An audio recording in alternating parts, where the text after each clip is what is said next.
मैं उनको शुभकामनाएं देता हूं उनके उज्जवल भविष्य के लिए। और उन्होंने आम आदमी पार्टी की ज्वाइनिंग आज वो करने जा रहे हैं, उसके लिए उनका आभार प्रकट करता हूं कि वो एक ईमानदार सरकार के, ईमानदार पार्टी के नेतृत्व में, एक ईमानदार नेता के नेतृत्व में आम आदमी पार्टी की सदस्यता ग्रहण करने जा रहे हैं। और यहां हम बैठे हैं कल्याणपुरी में। मुझे याद है कि 2017 में सबसे पहले जब मीटिंग करने आया था तो यही जगह थी, यही स्टेज था और लोग भी यही थे जो है आज बैठे हुए हैं। आप लोगों ने प्यार दिया, आशीर्वाद दिया, निगम पार्षद बने, आपने प्यार दिया, आशीर्वाद दिया, विधायक बने। और सबसे बड़ी बात तब हुई जब उपचुनाव में आपसे वोट मांगने आए तो आप सब लोगों ने एक तरफा होकर आम आदमी पार्टी को वोट दिया और इतनी बड़ी जीत थी। मैं कहता हूं कि दिल्ली की सबसे बड़ी जीत थी वो कि 7,000 वोट से भाई बंटी गौतम जी को आपने आज जिता के भेजा था। उसके लिए भी मैं आपका धन्यवाद करता हूं, क्योंकि धन्यवाद करने का मौका नहीं लगा, आप लोगों का आभार प्रकट करने का मौका नहीं लगा। चुनाव के तुरंत बाद कोरोना अपनी विकराल स्थिति में आ गया, सब चीजें खत्म होती चली गई, समय भी नहीं था। सारा ध्यान हमारा था कि लोगों की जान कैसे बचाई जाए, लोगों तक राशन कैसे पहुंचाया जाए, उन्हें हॉस्पिटल में एडमिट कैसे कराया जाए। हमारा ध्यान इस चीज के ऊपर था। आम आदमी पार्टी का एक एक कार्यकर्ता, मुझे यह कहते हुए गर्व महसूस हो रहा है कि उस समय में, जिस समय लोग अपने घर से बाहर नहीं निकल रहे थे, जिसे बाबूजी ने बताया कि अपने पिता की चिता को आग जलाने में लोग नहीं पहुंच पा रहे थे, उस समय पे आम आदमी पार्टी के कार्यकर्ता ने, आम आदमी पार्टी के नेता ने, आम आदमी पार्टी के दिल्ली के मुख्यमंत्री अरविंद केजरीवाल जी ने घर से बाहर निकल के लोगों के लिए बेड की, ऑक्सीजन की, हॉस्पिटलों में बेड की, खाने की व्यवस्था सुनिश्चित की और लोगों के स्वास्थ्य का ध्यान रखते हुए उनकी सेवा में लगे रहे दिन रात। जिसमें हमारे कई सारे वॉलंटियर, मैं कह सकता हूं कि हमारे कई सारे वॉलंटियरों की, कार्यकर्ताओं की मृत्यु भी हुई, उनके परिवार के लोगों की मृत्यु भी हुई। ये ऐसा समय था, हमारी उनके साथ भी संवेदना है कि वो जनता के लिए काम कर रहे थे और उस समय उनको कोरोना हुआ और उनकी उसमें मृत्यु भी हो गई। और बहुत सारे लोगों ने जनता की सेवा की। ऐसा समय था कि हमें एक साथ एक दूसरे की मदद के लिए आगे हाथ बढ़ाना था, एक दूसरे के लिए आगे बढ़ना था और हम उन चीजों से आज आगे बढ़ के, मैं नहीं कह रहा कि कोरोना खत्म हो गया, शायद हो सकता है हम सब ये दुआ करें कि तीसरी वेव ना आए। अभी तक तो ऐसा लग रहा है कि नहीं आएगी, लेकिन हम सबको भी आगे प्रॉपरली चीजों का ध्यान रखना पड़ेगा, सरकारी गाइडलाइंस का ध्यान रखना पड़ेगा, तभी इन चीजों से हम आगे निकल पाएंगे। लेकिन आज बड़ी खुशी का मौका है कि इतनी बड़ी संख्या में ज्वाइनिंग होने जा रही है। और दूसरी बात यह कि कुछ सारे काम भी बहुत सारे रुक गए थे जो उस टाइम में नहीं हो पाए। अब हमारी कोशिश है कि हम उन कामों को तेजी से आगे करा लें, उन कामों को तेजी से आगे बढ़ा लें। हमारे यहाँ के भी कई सारे काम लोकल के रुके हुए हैं, जिनको हम कोशिश करेंगे कि अगर जल्दी में तीसरी वेव ना आई तो हम 2-3 महीने में उन कामों को करा लेंगे। एक खुशी की बात और है, सामने लाल बहादुर शास्त्री हॉस्पिटल है। चुनाव से पहले हम क्या गए थे कि 400 बेड का बनने वाला है। आप लोगों ने देख लिया ना, बन रहा है, बन रहा है नहीं बन रहा है, 400 बेड का हॉस्पिटल बन रहा है। और सबसे ज्यादा फायदा किसी को मिलेगा तो हमारे कल्याणपुरी के लोगों को मिलेगा। इस बात में ताली बजाइए। सबसे ज्यादा बेनिफिट किसी को मिलेगा तो हमारे कल्याणपुरी के लोगों को मिलेगा, क्योंकि बड़ा दुख होता है जब कोई किसी मरीज को एलवीएस में लेके जाता है और इनके पास हायर इलाज नहीं होता तो उसे हायर सेंटर भेजना पड़ता है, अवधि भी होता है जो ऐसे दूर है। अब खुशी की बात यह भी है कि मैंने तो किसी को एडमिट कराना होगा तो वहां भी करा दूंगा, जीटीबी के अंदर भी। लेकिन हमारा 400 बेड का ये हॉस्पिटल यहाँ बनकर तैयार हो जाएगा, जिसके बाद हमें किसी बड़े हॉस्पिटल में जाने की जरूरत नहीं पड़ेगी, हमारे लिए यही बड़ा हॉस्पिटल होगा।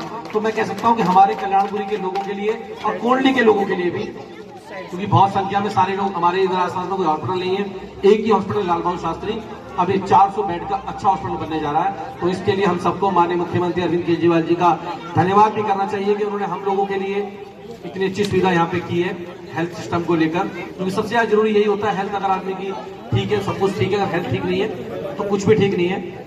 और एक और बहुत बड़ी खुशखबरी, ये हो गया हेल्थ की बात। दूसरी बात करते हैं स्कूल की, एजुकेशन की। अभी तो बच्चों के स्कूल भी बंद है, सबको पता है, लेकिन जब तक स्कूल खुलेंगे हमारा 14 नंबर का स्कूल भी बनकर तैयार हो जाएगा। किसी के घर का मकान नहीं होगा इतना सुंदर, किसी करोड़पति का मकान भी इतना सुंदर नहीं होगा जितना सुंदर स्कूल हमारा बच्चों का बनने जा रहा है। इसे सब टीन वाला स्कूल कहते थे पहले, अब ये मार्बल वाला स्कूल बन गया, अब ये लेंटर वाला स्कूल बन गया।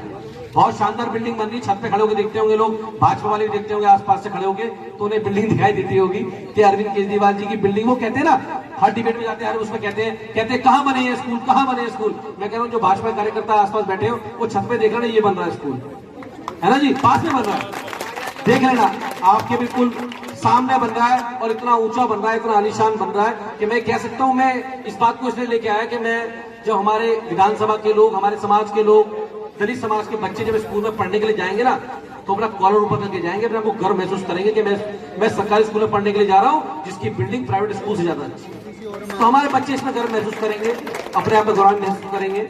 तो इतनी शानदार बिल्डिंग ये बनने जा रही है, और जल्दी इसमें एडमिशन प्रोसेस भी शुरू हो जाएगा। जैसे ये बन जाएगी, हमें उम्मीद है कि जब तक हमारे बच्चे स्कूल जाएंगे, तो वो नए वाली बिल्डिंग में, नए वाले स्कूल में, नए वाले क्लासरूम में जाएंगे, और फिर वो आगे आपसे बोलेंगे, अच्छा पापा स्कूल का क्लासरूम इतना अच्छा है, तुम इतने गंदे घर में मुझे रख रहे हो। ये भी कंप्लेंट बढ़ेंगी, वैसे मैं बता रहा हूँ, ये शिकायतें भी बढ़ने वाली है। तो बहुत शानदार स्कूल बनने वाला है, और छोटे मोटे और जो भी काम यहाँ पे होंगे वो हम करा ही रहे हैं लगातार। और अब तो ये भी सुनने में आ रहा है कि शायद अभी जल्दी में ये आपके सामने आ जाएगा कि हमारे झुग्गी वालों की लिए जो फ्लैट बनने का सपना था, वो भी जल्दी पूरा होने जाता है। और बड़ी बात यह है कि हमने एक बात कही थी, जहां झुग्गी जहां झुग्गी, मुझे लगता है यही सपना पूरा होने जाना है कि जहां झुग्गी वही मकान का सपना भी जल्दी पूरा होने जाने वाला है। और ये जुमला उमला नहीं है 15 लाख की तरह, हाँ ये मैं बता दूंगी, जुमला उमला नहीं है, ये तो सच्चाई है। जब बनेगी तो देख, भाजपा वाले इसमें भी कहेंगे क्या बनी तो है नहीं, हम कह रहे हैं बनेगी और देख लेना, यही बनेगी, इसी जगह बनेगी। और हमारे लोग जो आज झुग्गी के अंदर रहते हैं, मैं गर्व से कह रहा हूं कि मेरे रहते हुए, मेरे कार्यकाल के अंदर अंदर वो अच्छे फ्लैट में आके शिफ्ट होंगे, अच्छी सुंदर सोसाइटी के अंदर आके शिफ्ट होंगे, और इसमें हमें गर्व महसूस होगा इसके लिए। तो ये भी जल्दी होने जा रहा है आप सब लोगों के लिए। ये सब इसलिए हो रहा है क्योंकि आपने एक ईमानदार सरकार को वोट दिया। अभी जब उपचुनाव हुआ तो ज्यादा टाइम नहीं हुआ, 4-5 महीने हुए होंगे। 4-5 महीने पहले मैं देखता था यहाँ बड़े बड़े नेता घूमते थे गलियों के अंदर, गौतम गंभीर निकल गए, कोई और निकल गए, किसी के घर में जाकर गौतम गंभीर चाय पी ली, हमारे लड़के बड़े खुश हो जाते थे, आज तो गौतम गंभीर आया था भाई। मैं सबसे कहता था, मैंने कहा फोटो वोटो खिंचा लो उसके साथ, ठीक है भैया, लेकिन चुनाव के बाद ही दिखेगा कोई भी, चुनाव के बाद तो मोरू ही दिखेगा, है ना जी भाई, चुनाव के बाद तो बंटी दिखेगा, मोरू दिखेगा, चुनाव के बाद ये नहीं दिखेंगे। इनसे तो जो काम वाम निकलवाना चुनाव में निकलवा लिया करो, वैसे तो करते नहीं ये लोग। तो जो भी इनसे काम वाम निकलवाना है, और काम तो आपके हम ही करेंगे। झुग्गी बनानी होगी हम बनाएंगे, लाइट लगानी होगी हम बनाएंगे, सड़क बनानी होगी हम बनाएंगे। और ये जिम्मेदारी से कह रहा हूँ, 3 साल यहाँ निगम पार्षद रहा हूँ और आज लोगों ने विधायक बना के भेजा। दावा कर रहा हूँ अगर 3 साल में किसी ने इतना भाजपा के पार्षद या भाजपा के मेयर ने अपने इलाके में इतना काम किया हो, तो दावा कर रहा हूँ कुर्सी छोड़ दूंगा। जिम्मेदारी से कह रहा हूँ ये बात। एक एक सड़क को विधायक कुलदीप कुमार जिंदाबाद। पहले एमसीडी जो था, एमसीडी में काम कर रहे थे, आज दिल्ली सरकार है तो आप निकलते हो रोडों के ऊपर, आपको जो रोड दिखता होगा पीडब्ल्यूडी का गड्ढा नहीं दिख सकता। ये जिम्मेदारी से कह रहे हैं, जिस रोड पे निकलोगे कोंडली विधानसभा के अंदर, वो रोड नया बना दिखेगा, 6 महीने के अंदर बना होगा, एक एक रोड। अगर झूठ कह रहा हूं तो कह देना, एक किसी रोड पे भी निकल जाओ, एक एक रोड को नया बनवाया हम लोगों ने। और अभी बहुत सारे काम कल्याणपुरी के लिए कराने हैं, और अभी तो हमारा दोबारा फिर अभी चुनाव आ जाएगा 8 महीने, उससे पहले सोच रहे हैं और अच्छे काम करा दें। और हम ये जिम्मेदारी से कह रहे हैं कि कल्याणपुरी को बहुत अच्छा साफ सुथरा वार्ड बना देंगे। और हमारे निगम पार्षद जिस काम में लगे हुए हैं, दिन रात हम भी लगे हुए हैं, हम पे पुराना एक्सपीरियंस है, इन पे नया एक्सपीरियंस है, दोनों मिलकर काम आगे बढ़ रहा है। और हम ये कह सकते हैं कि कल्याणपुरी साफ सुथरा वार्ड, अच्छा सफाई भी अच्छी हो रही होगी, देख रहे होगे आप लोग, हो रही है ना, है ना, सफाई भी अच्छी हो रही है, हर चीजों में आपको इम्प्लीमेंट दिखेगा। और लेकिन एक बात आपसे कहने के लिए आया हूं, अब की बात, भाजपा को नगर निगम से उखाड़ फेंकना आप लोगों की जिम्मेदारी है।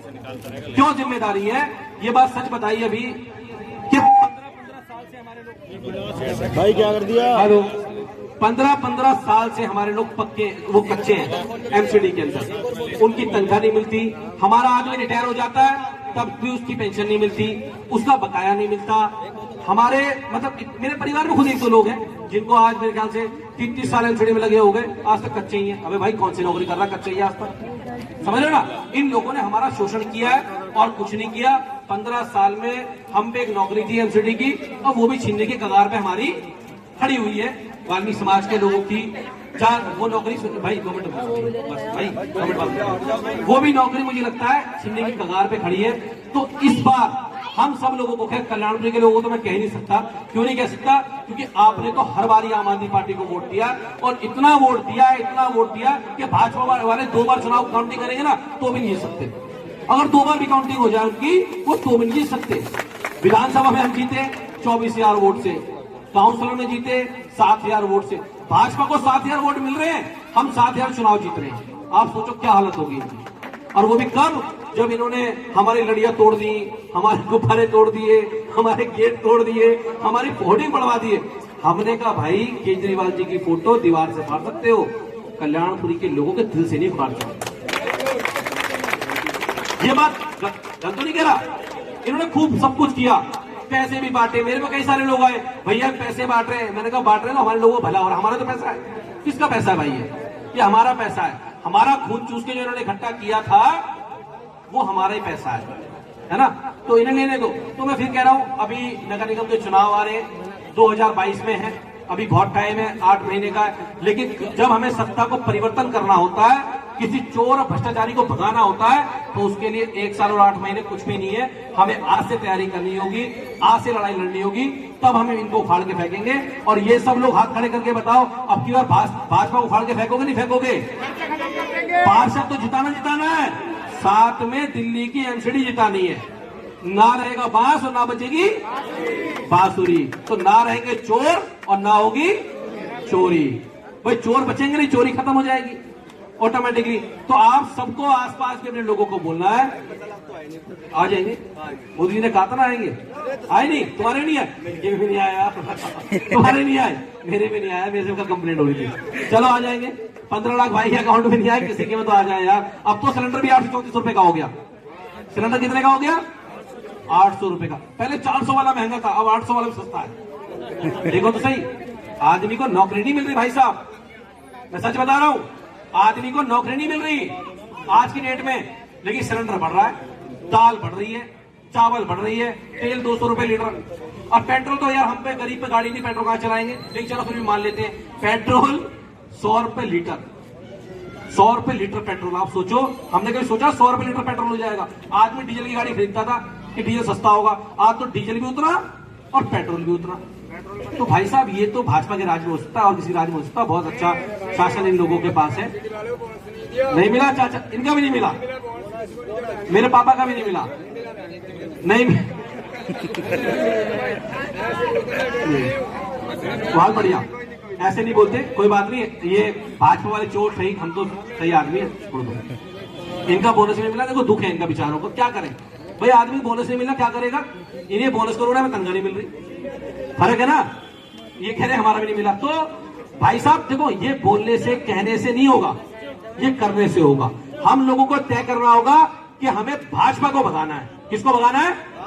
भाजपा को भगाना है, हमें तय करना होगा।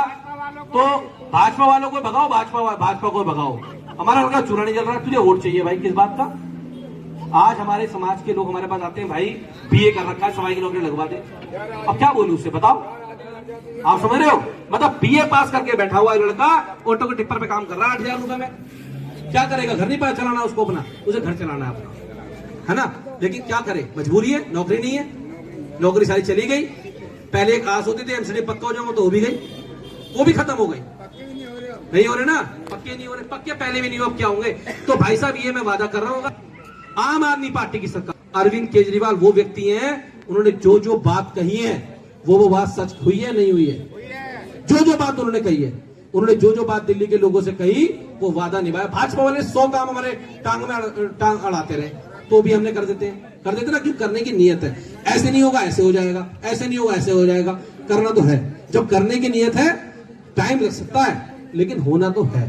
तो अब की बार हम सबने तय कर लिया है कि भाजपा को एमसीडी से भगाना है और अपने लोगों को सक्षम और मजबूत बनाना है ना। तो उसके लिए, और आज आप सब लोगों ने मुझे बुलाया है, हमारे दीनानाथ साहब जिन्होंने एक कार्यक्रम का आयोजन किया, सुरेंद्र भाई, क्या नाम है, सुरेंद्र भाई ना, हाँ, जिन्होंने प्रोग्राम रखा। तो इन सब लोगों का हम धन्यवाद करते हैं, आभार प्रकट करते हैं कि उन्होंने यहाँ आज ये कार्यक्रम रखा। इसके बहाने से हम लोगों से मिलना जुलना भी हो गया, अपनी बात रखने का मौका भी मिल गया।